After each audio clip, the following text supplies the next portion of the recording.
We have an amazing panel coming up, moderated by the one and only Jamaica. I mean, I'll use your whole name. That's right. She is the leader, and I said, what, queen of the earth, ruler of the universe. But this panel will be on raising kind and healthy vegan kids. At least they will be vegan. We'll work on the kind part.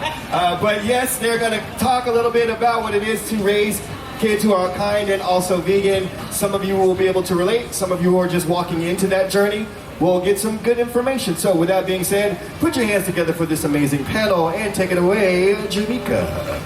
Hey y'all, what's up, what's up, what's up? Thank you so much, first off, for being here at Charlotte Veg Fest. We are so happy to have you. Definitely wanted to make sure we gave you some knowledge along with the amazing culture and the food that we are having. So, one of the topics that keeps coming up is how to raise vegan kids, or, some tips, some tricks, some things. And, we want our kids to be not only vegan, but kind and compassionate and all that good stuff. My name is Jamaica Witten. I am this year's president of Veg Fest. I also go by the Stylish Vegan. And although I don't have children, the reason why I am moderating this wonderful panel is that I was raised vegan. So I have been vegan for 47 years. So, yeah. So my mom, even though it was an experiment, she figured it out. And I'm still here, and yes, I get enough protein. So, with that said, I want to go ahead and just jump right into it, have our panelists, our lovely panelists, introduce themselves. We've got some heavy hitters on here who are in the trenches raising kids or have raised children.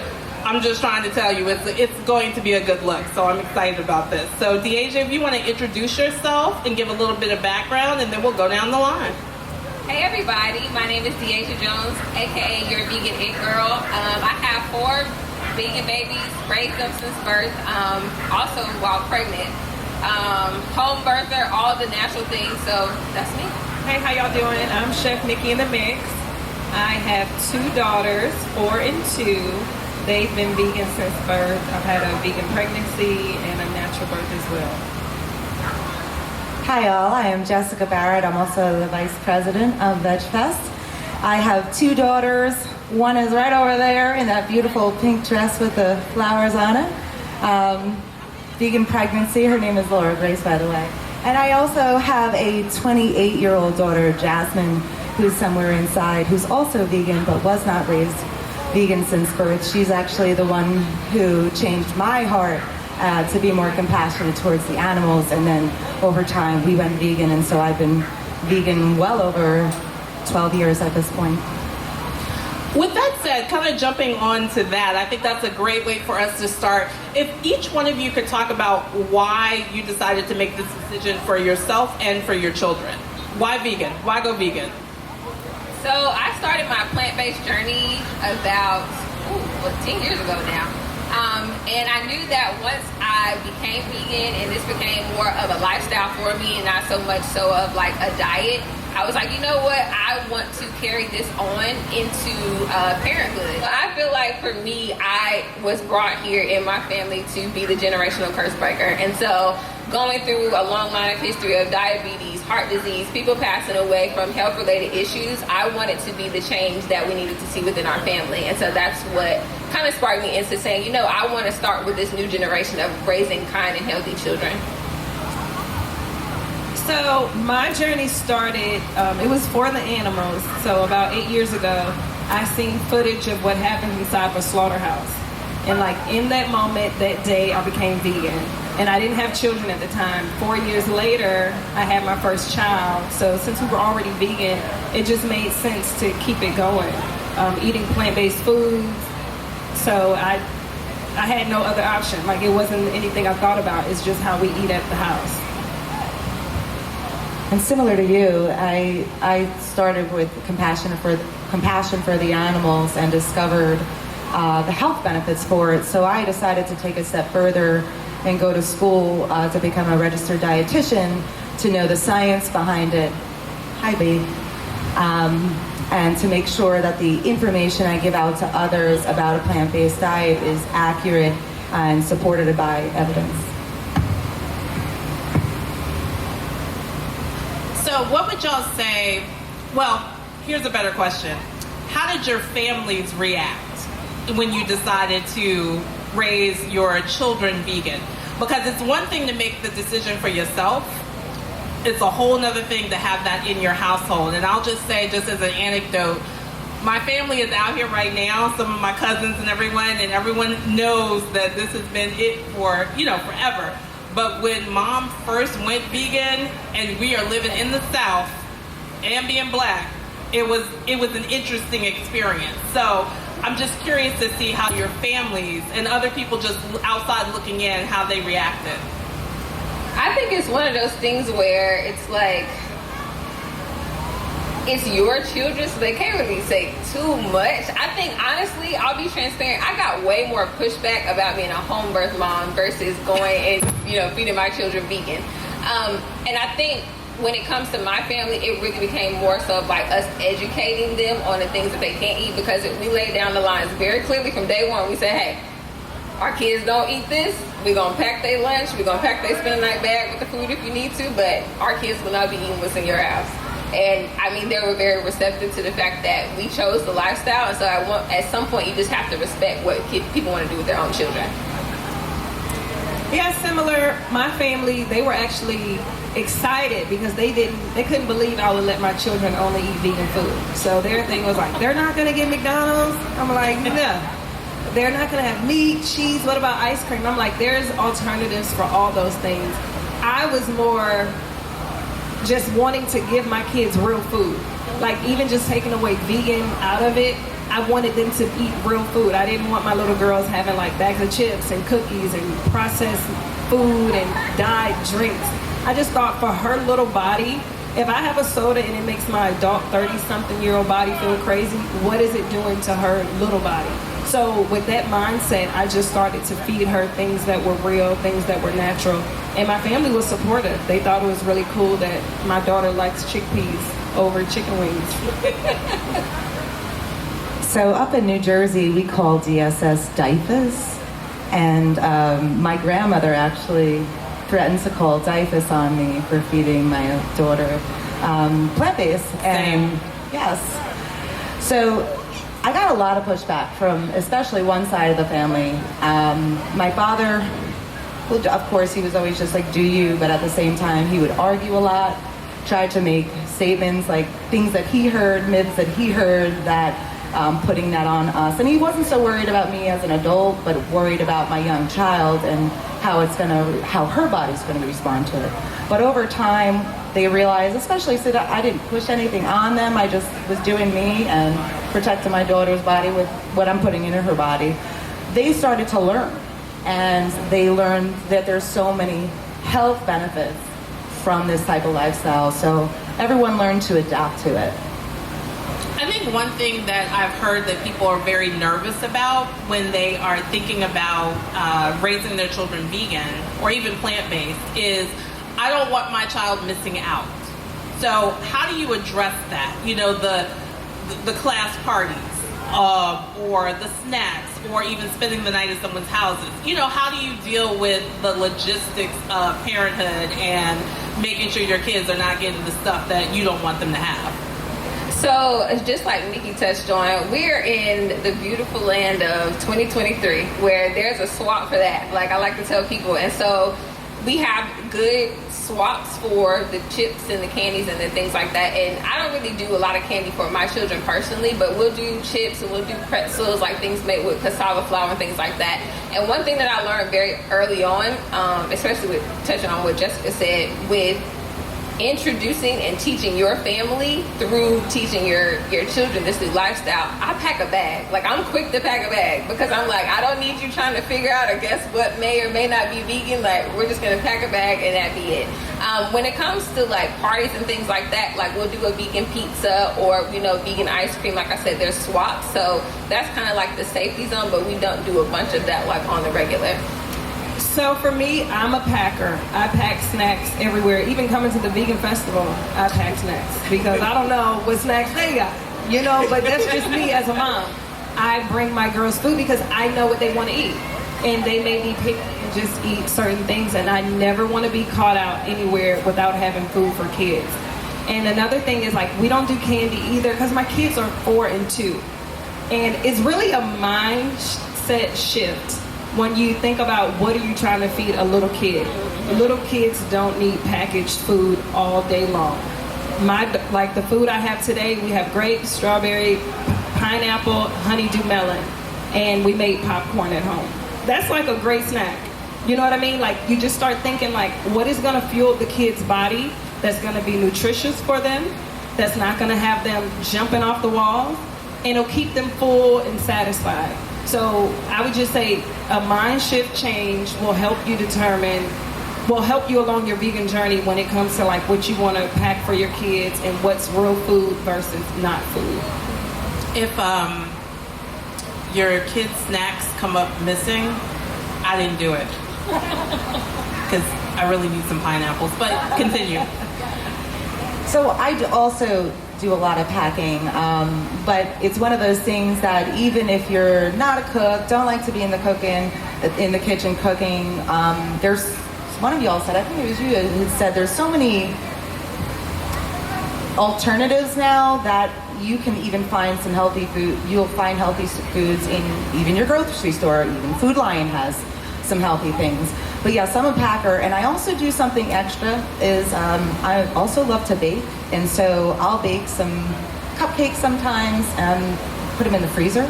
And my husband gets a little sick of how much buttercream I have in the refrigerator, even though we don't use it a lot. But every time there's like a school party, someone's birthday, I can just pipe up a cupcake or have something ready. And if I don't have it ready, I'll whip it up because I just love to bake. I love that. Conversely, when I was growing up, my mother made sure that she was the house that everybody came to. So instead of, spending the night other places, she would always invite all the kids there. So that's a little trick that you can use as well. Be that party mom where all the kids come there, because then they're going to get the healthy food, they're going to get the vegan food, they're going to get the things that they need, and you don't have to worry about what your kids are being fed other places. So if we're talking tips and tricks, I would definitely say that is a good one. Let's talk about some stereotypes. What do you feel like is one of the stereotypes that you come across the most when you tell people that your children are vegan and that you're raising them vegan? Oh, I'll never forget when I was pregnant with my first kid. I was working at a barbershop. I was doing reception work, and they knew that I was vegan. And one of the barbers said, "Oh, you're not gonna feed him chicken nuggets, chicken wings?" I'm like, no. Like, why is that a prerequisite for a kid to eat, chicken nuggets and chicken wings? And so I don't think they really analyze what children need. Like what Nikki said, like, they don't need the junk. They don't need all these, super processed foods. Like, they need nutritious things. So I think that's one misconception, that they need the junk, they need chicken wings, and I think candy is a big one. Like, when people see kids, they just automatically want to give them candy, and I'm like, why do y'all do that? And protein. I feel like protein is a big one. I think that goes for vegans, period, not even just children. But like I said, we all have enough protein. More than enough. I think people believe kids are going to miss out. It's like childhood. And to deprive a kid of candy and fast food, Happy Meals, and hot Cheetos and colorful sodas, it's just a whole bunch of crap that children, they don't need. If you feed a child real food, they will eat it. Don't underestimate the power of fruit. Real fruit. Not fruit with syrup on the bottom of the can, but cutting a pineapple with your child, cutting an apple, grapes, like, they love it. There's been plenty of times we've gone out with kids who don't eat plant-based, and they eat all our food. Because we're outside in the park, it's hot, and they're just guzzling down grapes and juices or things that we bring, and now my kids don't have food because they had Takis, and we don't eat Takis. You know what I mean? So I'm just telling you, always go back to look at your child and say, you are a young child. What does your body need? And when you go to open certain bags or fast food, deep fried food, and you know how it makes you feel, just think like, my kid does not need this. Sorry, guys. Put up attention. My little one eats lentil soup in the morning because that's what her body wants in the morning. I feel a little left out even though I've been vegan as long as I have never been asked the protein question, and I feel like perhaps I give off the vibe of like, she's gonna give me an answer that I'm not gonna wanna hear, but I don't know, I got left out of that, don't get that question. But what I do get, the question I get about my daughter is, are you gonna make her be vegan when she's a teenager? And I'm like, this is not a make, this is a way of life. Just like everybody raises their children a certain way, and hopefully you're raising them to be kind to others. And so if she decides when she's older that she doesn't like the way of life that she was raised with, then that's something for her. I'm not going to push anything. I'm not a pusher on those things. I'm just teaching her a lifestyle that is healthy for her, that it's kind to her body, herself, and others. And I think that's what's really important. It's just like a lot of things that we teach our children. It is about that kindness, and we all run the risk of them not following what we have taught them. So this is the same kind of thing. Are there any parenting tips that you all have that you've kind of gathered along the way? Something that you wish someone had told you before you started your journey with raising vegan kids?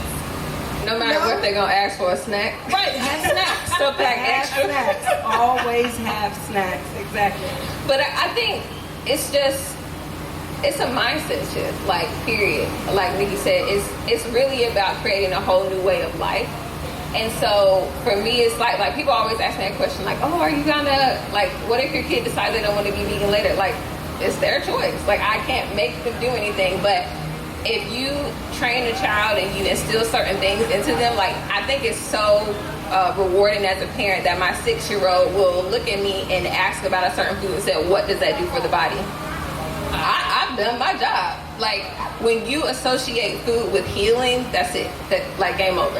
And so that's something that we didn't grow up. Like, I'm a 90s baby. I didn't grow up on that. I grew up on whatever was marketed in the grocery store. That's what my mama picked up. Whatever was convenient, that's what my mom picked up. And so transitioning this whole new generation to think about health in a whole new scope and lens, I think that's really dope. And that's something that I would, instill into other people. What was the question? Lord, everything. Parenting tips. If you got some. Parenting tips. Keep snacks around and give your kids real food. Not to be a food bully and tell you what not to eat, but to explore real natural foods with your child so they'll want to eat those foods. And their go-to will be fruits over chips. But there's nothing wrong with chips, but just kind of switch your mind around to think what is food and what's not food. If it's being marketed to us, 9 times out of 10 is not food. Because I took so much time before that, like it was a full transition, and I allowed myself the time to learn as for not just the knowledge on the nutrients, but also the knowledge on how to redo things. I grew up as a meat and potato person, and now I've got to change that. And it wasn't so much the changing of, because your spices are your spices, and those are all pretty much vegan. I guess it really is, and this is something I'm still dealing with because I have such a young one. My older one was already like in high school by the time we did that, is how are other people going to respond to her when she's not in my presence? Like, is she going to be bullied for being not eating the way everybody else is, like in a public school system? But I am finding, because she is in her 2nd year of school, she did pre-K and now kindergarten, that the school, at least the one she's in, is that they understand, they respect it, and they introduce all different things to the children, like even if someone has an allergy in the class, so that kids are aware and kind and not looking at somebody and judging their food. Just like I teach my daughter, do not judge their food. Same that I hope the same. So I wish I had tips on that. I gotta say that as a 70s baby, that's all I'm gonna say. I'm not gonna say early, late, or mid 70s, just a 70s baby. I will say that I am happy to see that everything's changed in terms of a mindset. It's a little bit more open, because when I was, 5, 6 years old, it was a whole different story when you're in school and dealing with other kids who have not been exposed. So I think that exposure is always key. and not being non-judgmental, because we all know we've all had those experiences with other plant-based and vegan folks who are so on the other side that they are just like almost offensive to folks. And we want to be inclusive. We want to welcome people in. We can't change minds if we put up barriers. So, with that said, are there any questions from the audience? All right, Blues. When we think about how we feed our children financially, if you live in a food desert sort of situation, how is that an obstacle? Like, you know, it's not always cheap to eat clean. What are some tips to sort of navigate that world, and how did you do it? So for us, we don't live in a food desert, but frozen fruit is a great option when you can't get fresh and organic fruit. You still can do smoothies. And I know, you know, like I say, don't get the Takis, get this. Most of the times I'm at an event like this, I'm speaking to people who have access to fruits, vegetables, food. They have events like this so you can come and get exposed to different options. I'm not one to tell you, you know, if you're vegan, it only has to be organic. You need to network with your local farmer. Like, there are obstacles in the way that I'm aware of for certain people. But if you find yourself in a position where you feel like you're becoming more stressed out and it's becoming a financial burden on your family to try to keep up with being vegan or plant-based, feed yourself. Get what you can get. And when you have the opportunity to make a better choice, or a choice that's more affordable or convenient for you, do that. It's not the end of the world if you miss out like today. You can try again next week. Because I think it's like people feel like, well, I couldn't be vegan today, I don't have anything today, whatever, I'll just, you know, I can't do it. But if you want to do something bad enough, it's like you find ways to make it happen. You cut back on certain things, and you may just enjoy beans more than you enjoy chicken for a week. You know what I mean? Like, it's little things you can tweak. So I know, like I said, I hope I didn't come off making anyone who eats Takis feel bad, because that's not what I was doing. I was just making a joke. But I was simply just saying that to say, when you see certain foods that are processed, you know that that's not real food. So make a healthier option. So whatever's healthier to you, make that option. Luz, I really appreciate that question, because as a dietitian, that's what I do, is I work with underserved communities and folks that live in food deserts. And one thing I teach them, a couple of things, is there are resources out there in so many different communities, and you can always start with your health department. Ages kids 5 and under could qualify for WIC. So you can be a dad with children 5 and under and get resources, food resources that include healthy plant-based foods. And if we look in our supermarkets, some of the least expensive food, and like you said, not necessarily needs to be organic, but some of our least expensive foods are plant-based. Beans are super cheap. Brown rice is not expensive. You go to Walmart, you can get great value wholey pastas. I know some people are gluten-free, so you wouldn't want to get something like that. But there are some of our healthiest options in a grocery store are plant-based, and we don't have to get the boxed stuff. We can get the whole foods and learn how to season things so that we're enjoying our food. Because that's the whole thing, is it's not the steak that's good, it's how you're preparing it. So it's the same with plant-based foods, it's how you're preparing it. And there's so many options out there now for recipes of plant-based foods, and you can experiment. So like you were saying, with food deserts, that's how it can be tackled. Start with the resources that you're aware of, and you can even start with the health department to see what resources they have, and then branch out from there. Even SNAP benefits, they're starting to allow Instacart, so it can be delivered to your house. So if you live in a food desert, you still can now have access to those foods too. I'm a proud saver, so I'm gonna shop on a budget no matter what. No matter we have a good month or bad month, I'm shopping on a budget. I think there's a misconception that to eat healthy you have to eat at Whole Foods, whole paycheck. or Publix, and so 2 paychecks. yeah, three and a half paychecks. But I think when people think about veganism or they think about eating healthy, they think they have to go to those places because they've become the poster child for healthy eating. But Aldi is a great option, and you're typically going to find those in a lot of food deserts. And even Food Lines are now starting to offer even gluten-free options for somebody like myself. And so, just like she said, your lentils, your nuts, your fruits, your vegetables, all of those things are going to be priced very low. If you're on a budget, try to do like one-pot meals or crock-pot dinners. Like all this week, and I'm doing a series on my Instagram too of cheap meals and grocery shopping that you can do for under $100. Like I have a family of 6, and I'm challenging myself to do $100 budget per week, and it's been fun. Like at some point you begin to have fun with it, and you really start to challenge your creativity, because honestly that's all veganism is challenging yourself to think about a new perspective on how to eat and what to eat. Awesome, y'all, awesome. So we have been baking in the sun for a minute, but I want to thank each and every one of you ladies for sharing your perspective. Is there any final words that you want to share with everyone before we wrap up? Let people know how they can reach you. If you have a booth inside, Ms. Chef Nikki in the mix, make sure you shout that out. Sold out. But She's sold out. Oh, you sold what? Yes, I Before sold out. I could get my pancakes? Oh, I'm sorry. Y'all. You should have said you went to the side. I know. So I'm located inside today, Chef Nikki in the Mix. I'm a vendor. I sell vegan pancakes. How many children around here? Nikki's Fat Ass Cakes. You can sample the pancakes today.